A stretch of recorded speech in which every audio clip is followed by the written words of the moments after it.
আমরা কি করে বুঝবো যে আল্লাহ তাআলা আমাদের ভালোবাসেন? কিভাবে বুঝবো যে তিনি আমাদেরকে পছন্দ করেন, ভালোবাসেন?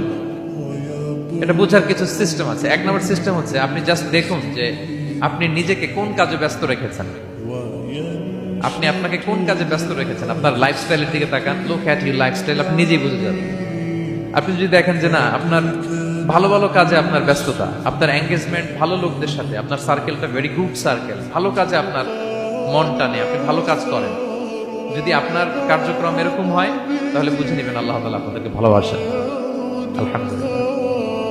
আর যদি দেখেন না, যত আকাম কুকাম আছে ওইটার সবার আগে আপনি, যেই কাজে আল্লাহর ক্রোধ আসে, আল্লাহ রাগ হয়ে যান, যেই কাজ ইসলামে করার নিষেধ, যেটাতে তার অসন্তুষ্টি, ওই কাজে আপনার এঙ্গেজমেন্ট, ইনভলভমেন্ট, আপনার সার্কেল গুলো এরকম, তাহলে বুঝে নিবেন আল্লাহ ভালোবাসা, এই মহা সৌভাগ্য আপনার কপালে জোটে নাই।